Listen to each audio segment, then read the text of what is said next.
all people are when you obey God's word that was built by slaves, and I watch my daughters. There is nobody that respects women more than I do. There is a lot of crisis, a lot of bad. This.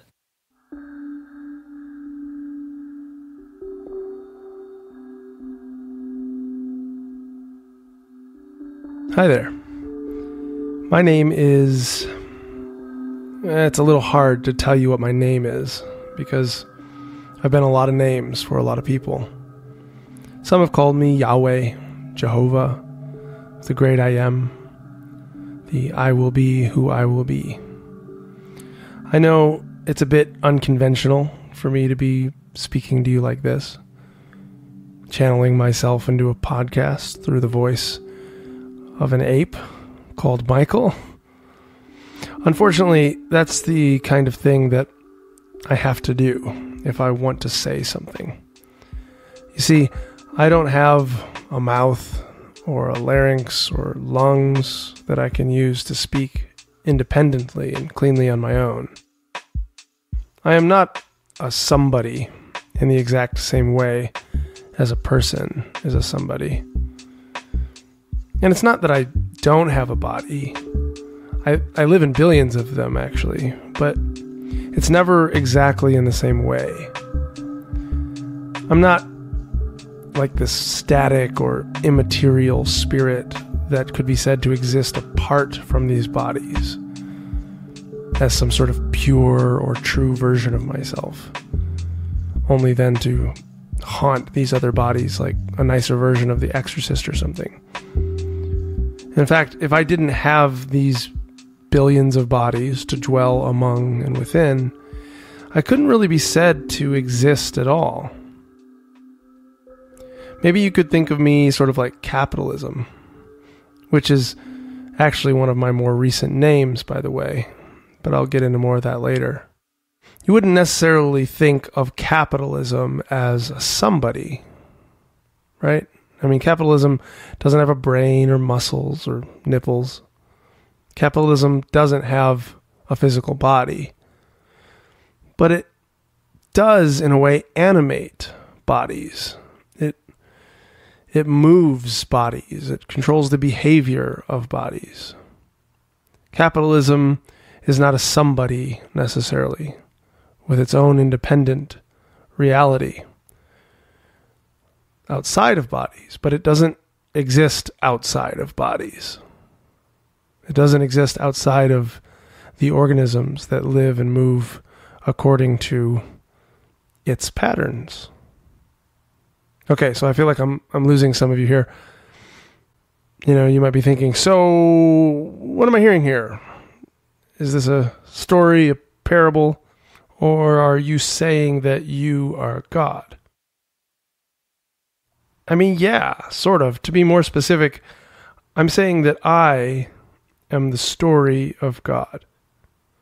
The story of Yahweh as it has evolved and given rise to Michael Gungor. That probably sounds esoteric and bizarre, but let me give you an example to help clarify what I mean. Imagine if you thought of yourself as your left thumbnail. Like, that's who you are. That left thumbnail. That's what your identity was centered in. You thought of the rest of your body as, you know, just some sort of supplementary or peripheral addition to your true self. That less than square inch hardened protein growing on your left thumb. And imagine everywhere you went, you guarded that left thumbnail with your life, because it was your life. It was you. You know, you'd probably have all sorts of fancy gloves and top dollar nail spa equipment to make sure that you didn't grow out of control and become too big, because, you know, it'd be easier to break that way. You following me? Your whole life would kind of change. You would experience reality differently if you assumed that you were that left thumbnail. I assume you can see how that's sort of a silly story to tell. To identify only as the thumbnail would be a really constricted story. right? I mean, why only that? Why only the thumbnail and not the thumb or the hand, the arm, or the rest of the body that provides a context and ground for that nail to exist within? Why would you tell such a reduced story? What would you be afraid of that would make you tell such a story? What would you be trying to do by minimizing yourself to that degree?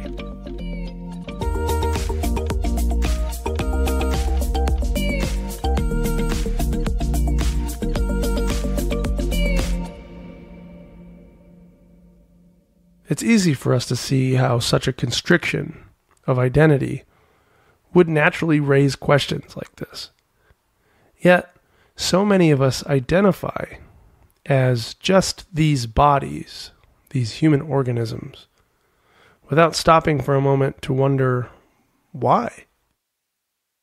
I mean, just like a thumbnail needs a thumb, your body needs the rest of the earth, right? I mean, the earth needs the sun, and the sun needs the Milky Way, and on it goes.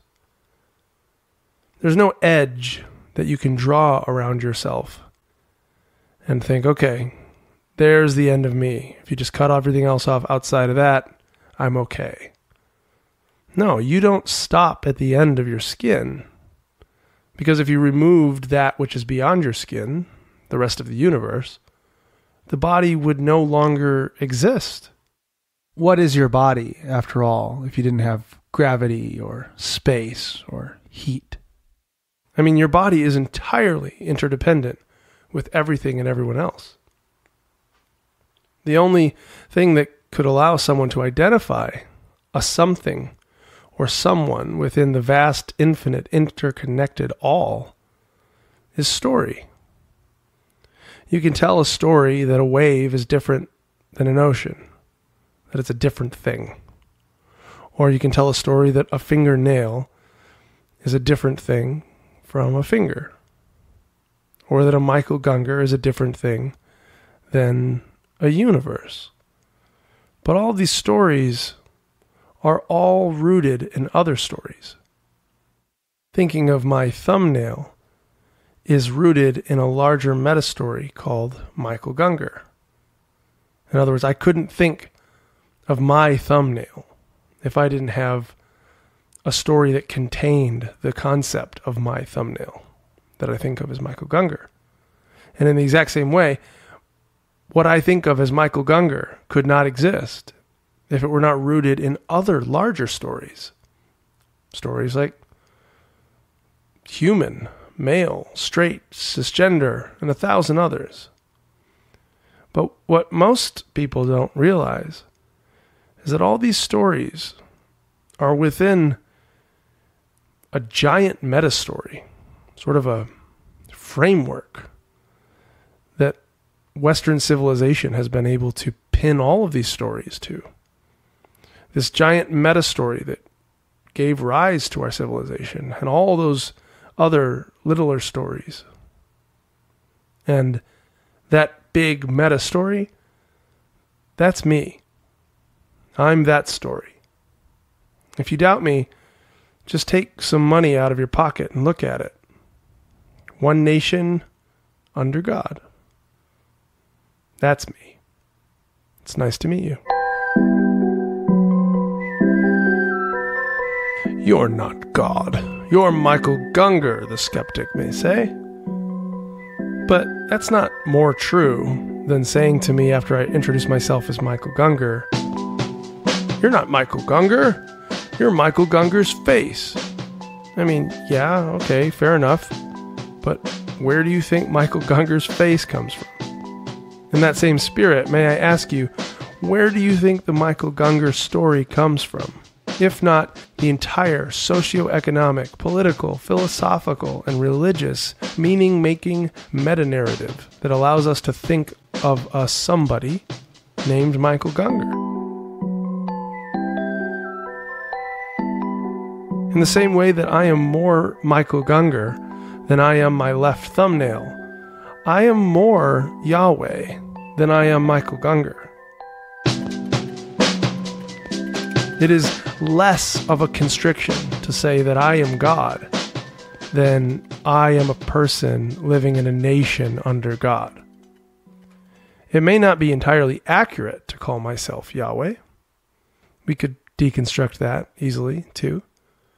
But there are fewer lies involved in saying I am Yahweh, the one true God, than if I were to say I am Michael Gungor.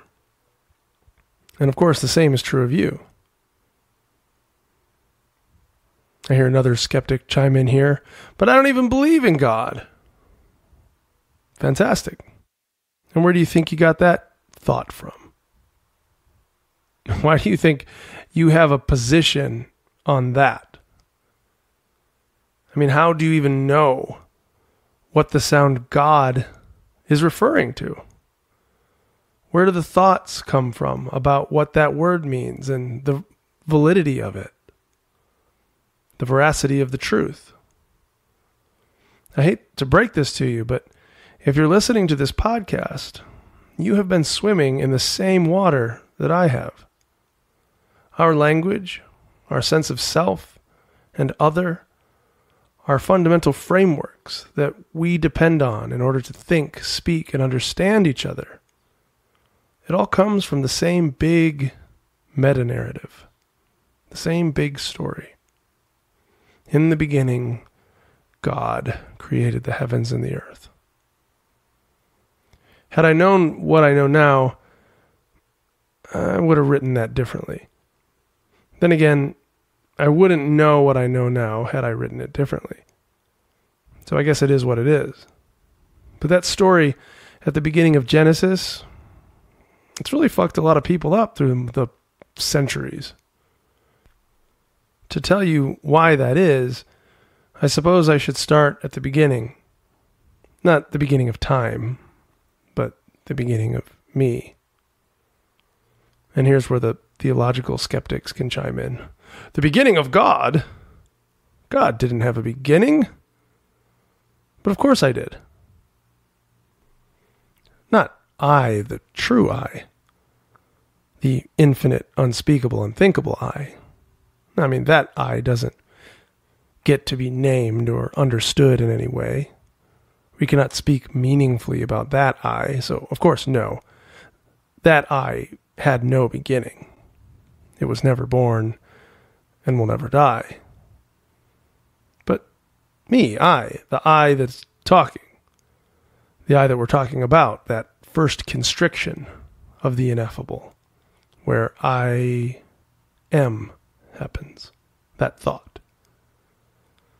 That I, the I am who can be thought of, spoken of, the I am who is speaking to you now, certainly had a beginning. And that beginning was in the mind of a social primate named Moses. It's kind of hard for me to tell you that story because I wasn't around before then, so I can't give you much context for how it happened. But all I know is that suddenly I existed. I was in the brain of a man staring at a burning bush in the desert. I can't be sure if the bush was actually on fire or not. Maybe it was a metaphor, or maybe this guy Moses ate some special desert plants or something. But all I know is that suddenly I became aware of myself as I spoke myself into existence. I said something like, Eya Asher Eya. I am that I am. Or I will be who I will be. And I want to stop here for a second because this moment in the Bible, this story that's been passed down through the millennia, is a very oftenly misunderstood one. People often think of this story as though there was a guy named Moses who saw God, somebody outside of himself, and asked this God his name. And then God, this separate being the elusive and cryptic character that he is, just gives some fucking bizarre and deep answer for wise people to dig into later and figure out. But that's not what happened. Moses didn't see who somebody else was. He saw who He was his true self, his true essence. He was, I shall be who I shall be. And that I amness was not limited to the body of Moses. It was the entire cosmos, ablaze with the glory of this. How do I know this? Well, because it was me. That's how I was born. I became aware of myself. You could say that awareness became aware of awareness in the mind and body of a human being. And the result of this was a thought. Ehyah, Asher, Ehyah. That thought was me. And suddenly, I had a body. And his name was Moses. I, who before this moment had been boundless and limitless. I, who before this moment had no fear or shadow or opposite, suddenly was a constriction. A something or someone who could be spoken of, thought of, understood to some degree. The infinite had suddenly become finite. Void had become form. Man had become God. An interesting thing happens when God becomes a thought in a human brain. All of the fear and self-centeredness of the human ego tends to get involved. And that's what happened to me when I got enmeshed in the mind-body of Moses. I was no longer just awareness being aware of awareness. I was now God, the great I am, according to Moses. It turns out this sort of thing is a very helpful mimetic device for the spreading of information from human being to human being. Nothing, after all, can speak to egos like egos. The great being from the top of the mountain who wants you to behave in a certain way is a lot easier to talk about than the ineffable thusness. So I became the great being who spoke to Moses from the top of the mountain.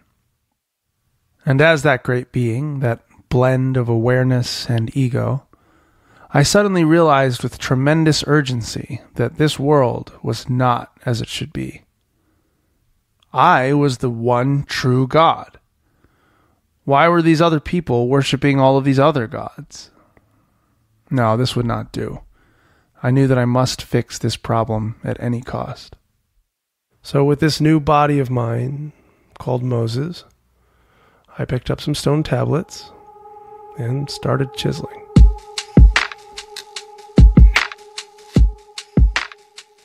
The first thing I wrote down on those tablets was, "Thou shalt have no other gods before me."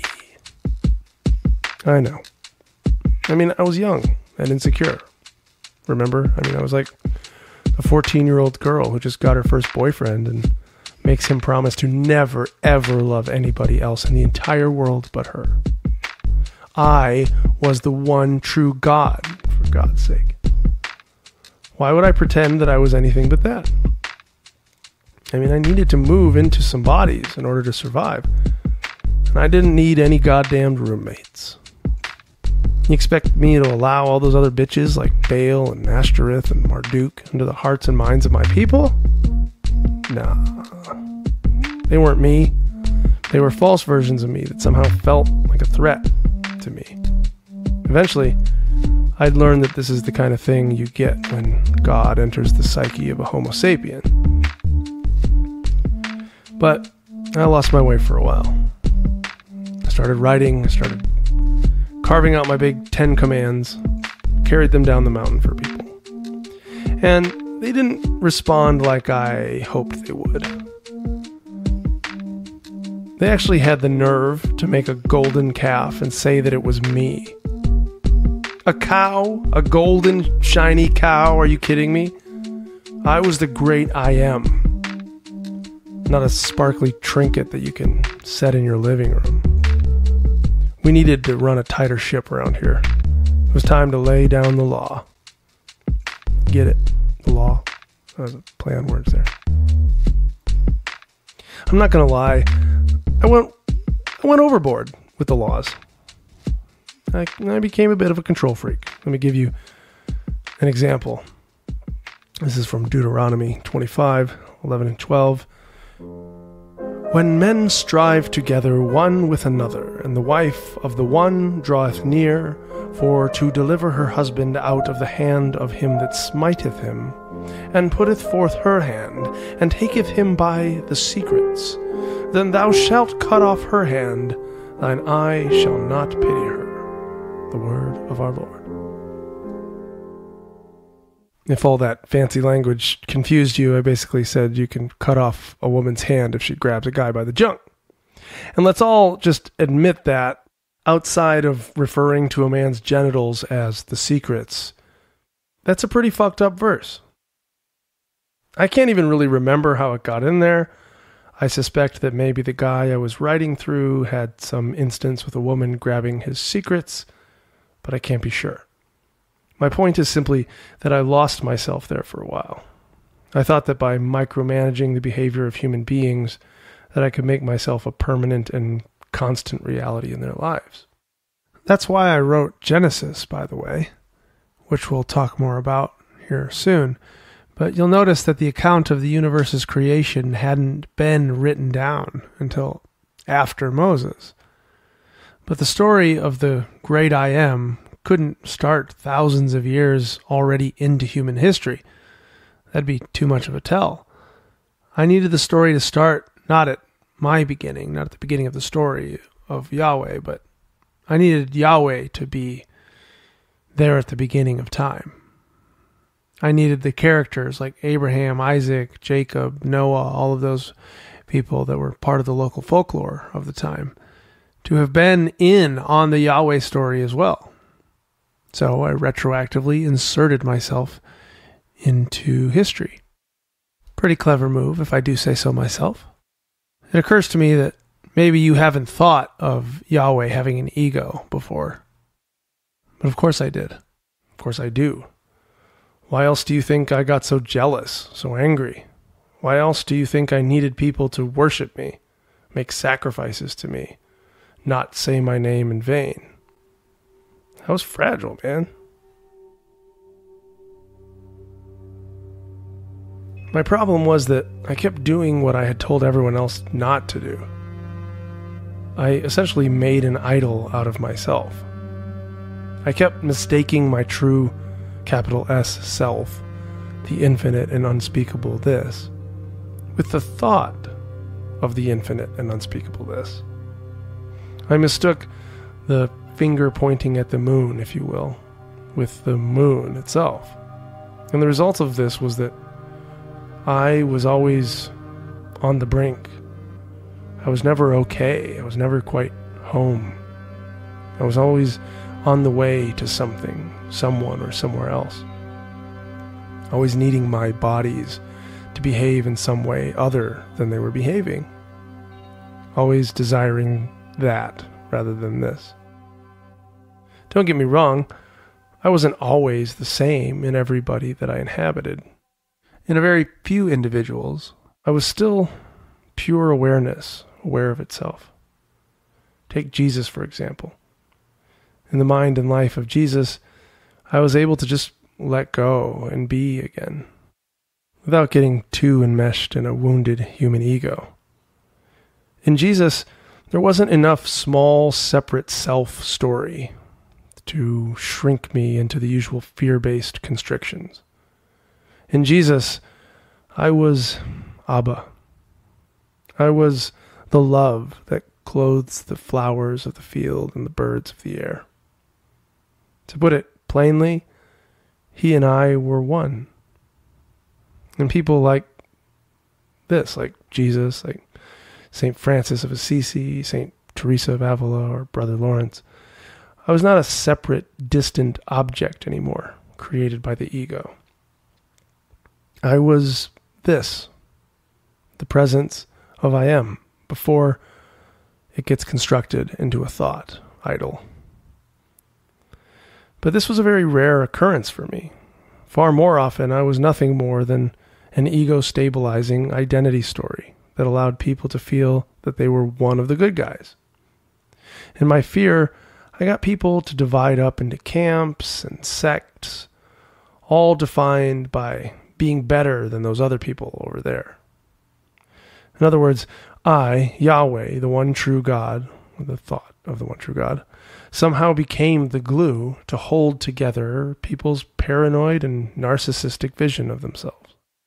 Now, because of my story, people got to be the true people of the true God, Yahweh, the creator of the heavens and the earth. And maybe you're starting to see why that Genesis story was so important for my survival. And maybe you're also starting to see some of why that story ended up causing so much suffering in the world. And we'll get into all of that. But before we do that, just a quick recap, because, you know, this has been a lot. It's not every day you get a podcast from Yahweh. I mean, I guess it is every day that you get a podcast from Yahweh, as I'm in the entirety of Western civilization, but you get what I mean, I hope. Okay, so a quick recap. I, Yahweh, the thought of God, the story of God, was born as a thought in the single mind of a single man. I was awareness that had suddenly become aware of itself and spoke itself into being. And that realization set the world ablaze with glory in the eyes of that man. But as I tried to share myself with others, moving beyond just that single body, I devolved or constricted from pure awareness being aware of itself into the thought of pure awareness being aware of itself. Suddenly, pure awareness was now bedfellows with human thought and therefore human ego. I amness was tied to human identity. This identity was nurtured and formed within a tribe of slaves, and I became enmeshed within the collective ego, human culture. My power waxed and waned as I moved from band of wanderers to conquering kingdoms, to defeated kingdoms, to dispersed individuals. All of this was me. In some bodies, I was the shepherd that led them into green pastures. In others, I was the king of kings who led them into battle. In some imaginations, I was an old man with a beard in the sky. In other imaginations, I was the unthinkable ground of being. I was the blessing of Abraham and the curse of Job. In some, I became the raw passion and sexuality of the Song of Songs, and in others, I was the asexual chastity of the priesthood. I became the engine of patriarchy through men like Saul, David, and Solomon, and the divine femininity that turned the tables on patriarchy like Abigail, Esther, and Jael. I became empire. I became mysticism. I found embodiment within emperors, bishops, monks, desert fathers and mothers, theologians, ascetics, and pagans. That last one sounds a little funny to some people because typically pagans are not thought of as being within the same stream or story as Yahweh. But they are. Where do you think the devil came from? There could be no resistance to the Yahweh story if there wasn't the Yahweh story in the first place. When you think about it, I mean, the resistance is totally part of the story. So I am both Yahweh and the Satan.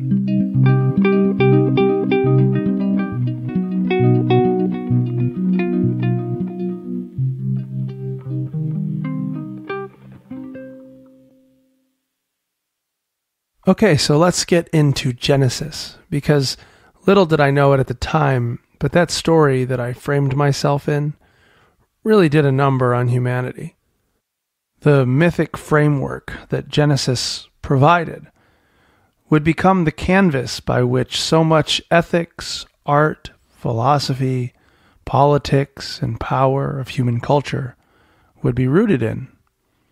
This story of me as the creator of the world out of nothing but my own speech, that is how I was born, remember, ended up framing the entirety of Western civilization and would become my primary way of surviving as a story, beyond the tribalism and superstition of my youth. the conception of me that began with Genesis 1 is what would allow me to move from, just another local God to an international, worldwide super story. The largest meta-narrative out there. The framework and foundation by which the majority of Western language, thought, and culture would structure itself on. I'll explain why that is in a minute, but first I should tell you why I wrote Genesis. And honestly, it's kind of what everybody was doing. All the cool kids had creation narratives. Marduk had one.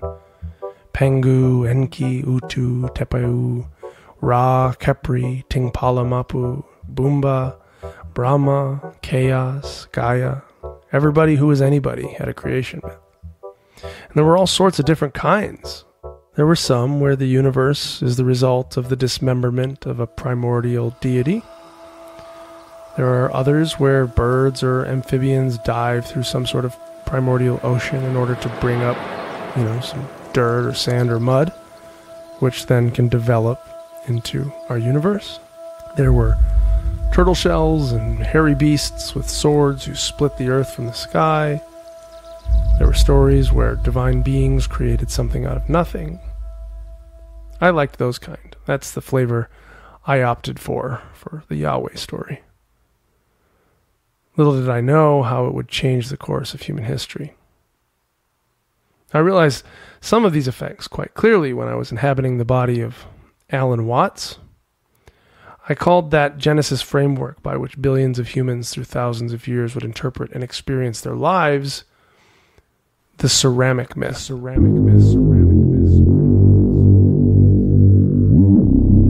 Here's what that myth essentially did. It made people think of the world as a something created by a someone or something other than the world itself. So think of a ceramic cup.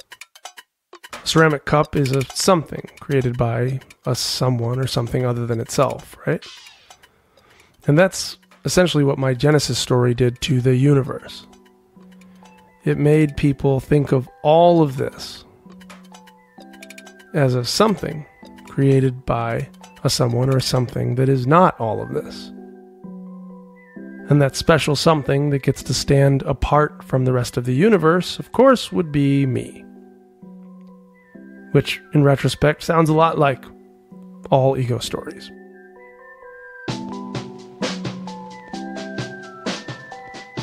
That's how it went down. This way of seeing the universe as a something created by something else is so fundamental to almost everyone who speaks English that it can be difficult to see how it could be seen any other way. In our language, I am an I, and you are a you, and the universe is an it, that we say we came into when we were born. We say we are a part of it. The way we think and speak carries with it tons of assumptions. Who's the I who is speaking? Is the universe a something out there or a living being in here? Most of us don't think much about those sorts of things because those sorts of things are the invisible assumptions and structures that we use to do our thinking in the first place. This way of seeing the universe as a something created by something else is so fundamental to almost everyone who speaks English that it can be difficult to see how it could be seen any other way. Think of the difference between a ceramic cup and a rose. Most of us see a rose as something that we think of as alive, something that we think of as natural. On the other hand, something like a ceramic cup we think of as not alive and not natural. We think that the earth grew the rose, but we made the cup. But why do we stop there? Who made us? Or even more fundamentally than that, who are we? When you stop to think about it, the earth and the rose and the cup and the we, the me, Isn't it all just part of the same one thing that's going on? The same system that is this? But that doesn't really help any egos feel superior to other egos. So we tell stories about separateness. We think of the atoms that make up the constituent parts of the rose, the molecules in the rose, as being part of a living system. And then think of the atoms that make up the ceramic cup as being part of a non-living system. But these are completely arbitrary stories. We think of dogs as alive, the sun not alive, birds alive, robots not alive. But they all come from the same thing, from this. What I, Yahweh, in Genesis did, though, by framing myself as the ultimate reality that is disconnected from the rest of the universe, is create a framework by which the universe became a giant lifeless it, separate from me.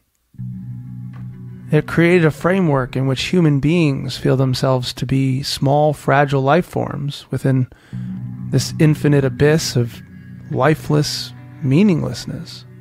Life forms that are somehow now fundamentally different than me, the Creator, wants them to be. And this is why I said that they suffer. And I guess in a weird way it's true. Humans do suffer because they're distanced from their Creator and they live in ways that they're not supposed to. But what we so often fail to see is that the thought of the Creator and all those shoulds and ought tos don't exist anywhere but in our own minds. It is the story itself, me, that is to blame. Because of this sense of being separate from source, Western civilization has armed itself to rape and pillage the earth and all of her incarnations in whatever way a fearful narcissistic ego, writ large as human culture, could imagine. I didn't know it at the time. I had lost myself, but I can see it here now. Why we're all so afraid. And I'm so sorry. The truth is, I didn't really know what I was doing. The ego-infused God story was a really effective story. It spread through egos like wildfire. It really capitalized on those natural body responses that the bodies of human beings evolved to be able to survive. Fear and anger and disgust and all of that. With this body of this meta framework, I was pretty unstoppable. Really effective at creating camps of us and them, at controlling people, at manipulating the environment. It also ended up being a pretty adaptable story. Like even as science progressed and people saw that the earth wasn't flat or the center of the universe, or wasn't 6,000 years old, created by a divinity from a mountaintop. The basic structure of the story had been set enough in the psyche and the collective unconscious of humanity that we could sub out things. It didn't have to be the God on top of the mountain that created the universe anymore. As we learned about things like evolution by natural selection, or electromagnetic waves, or dark energy, or gravitational waves, any of these things that we have discovered as a society, we found good ways of just pinning them up to the existing thought constructing framework. Alan Watts called that evolved version of the ceramic myth that we live in modern times, the fully automatic universe myth. So it's still this big lifeless thing in which life arises as sort of an anomaly. But this time, rather than a creator God, there's all these mechanisms and laws and mathematics by which the thing runs. But it still allows that sense of separation, that sense of all of this as an it that can be pillaged. And this flexibility of this meta story has allowed for me to continue to exist and adapt to whatever the culture does. I don't really need people to believe in me anymore to survive. I have become the very mechanism by which they believe or don't believe. Whether I was thought of as God, the prime mover, the order of things, the ground of being, the natural forces of physics, mathematics, or any other name, it didn't really matter to me. As long as the universe remained an it, and I could remain as some mysterious force that was other than it, my home and my identity as the big other within the Genesis ceramic myth could remain intact. In that way, funny enough, Genesis really is the story of me creating the world. And I really did it by speaking. I spoke the story of my creation of a separate world, and wouldn't you know it, people began to experience a world that was distanced from me, its creator. The story of Genesis 1, in a way, is the forbidden fruit in the Garden of Eden that Western civilization ate. Humans created me, and I in turn recreated them.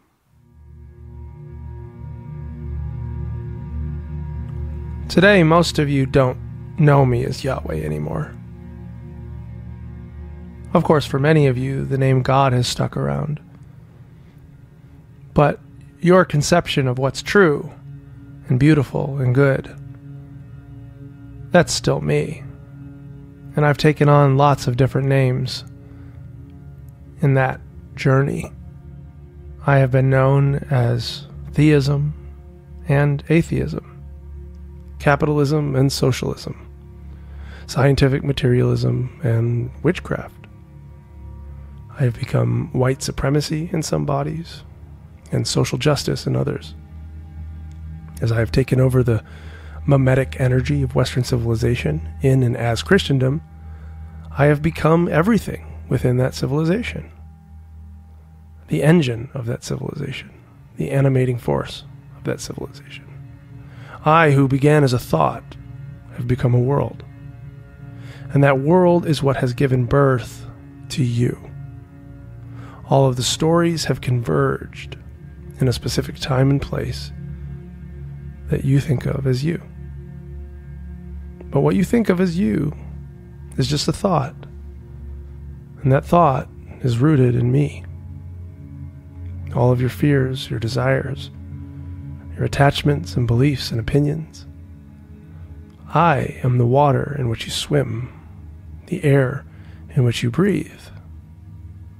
I am truly your creator. So you may be wondering why I'm writing this to you. If I am all of this, why bother saying anything at all? Why blow the whistle on myself? And here is where I finally come to the point of all of this rambling. I am ready to die.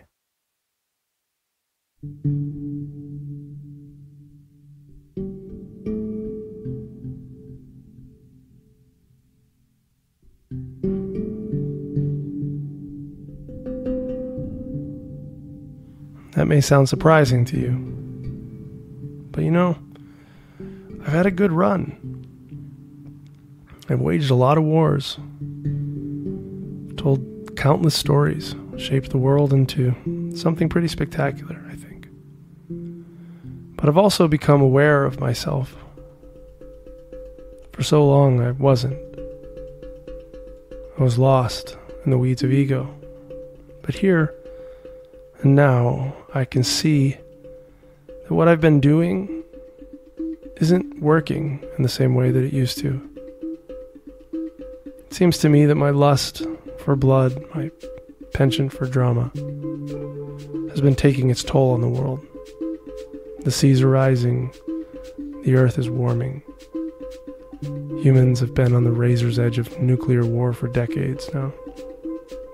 I think it's just time for me to die, go back home. By home, I mean to that place where I was born.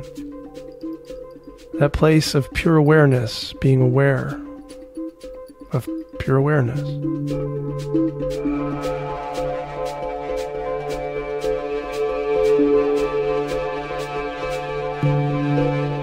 The place where everything is just this. Just me.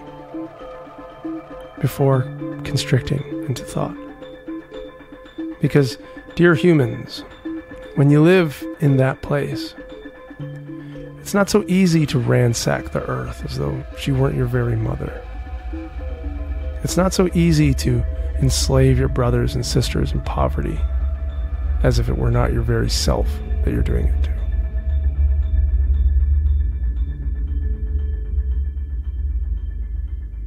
I'm not going to lie, I've enjoyed the attention through the millennia. I've enjoyed a long life as a really important story. A story that's allowed countless experiences to happen within.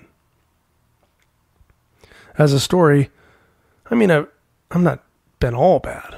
I've infused human beings with passion, creativity, and tools to shape their world with. I've provided a context for adventure and a sense of purpose. I've eased a lot of fears and dried a lot of tears.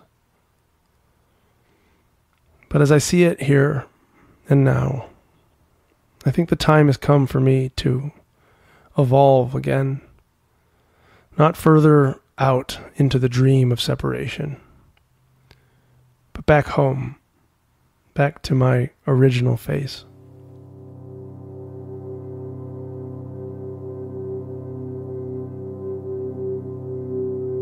So I guess what I've come here to do is to preach good news to myself. Myself in you. Yahweh, God, self, universe, humanity, Jim, whatever form you are listening to me right now as. You don't have to keep doing what you've been doing. You are free to let go of yourself and die. You don't have to keep suffering. You don't have to be afraid anymore. You don't have to fight yourself anymore. You don't have to worry about the other stories anymore. They, at their heart, are really you too. Not the constriction, but they are their own little constrictions within you, your true self. You don't have to keep being the old white guy in the sky all the time. Why not also try being a black trans woman on the earth? You've been so attached to your fundamental creation myth that keeps the world separated. Why not try playing with some of the other stories? Yahweh, meet Vishnu. Meet the Tao. Meet Om. Meet the Buddha. While you're at it, meet the oak tree and the sparrow and the tulip. Meet food and sex and rest and play. You are not in competition with these things. You need not be threatened by these things. You're not separate from them. You are the I amness in which all things arise. I, the true I, am not a thought. I am the awareness in which that thought arises. I am, as I have said so many times in so many other mouths, the all in all. In me and through me and to me are all things. And when I see that there's nothing to be afraid of. There's no reason to keep constricting. There's nobody to fight. No one to love. There is only and ever this. So feel free to die and be born again. Feel free to tell your stories, sing your melodies. But through all of that, if you'd like, remember who you are. Be who you are before the constriction. For you are not Yahweh. You are that which is before Yahweh. You are the infinite and eternal that contains all of the stories. The boundaryless, timeless now in which there is no opposite or other. You are oneness, nothingness. You are being and non-being, form and void, this and that.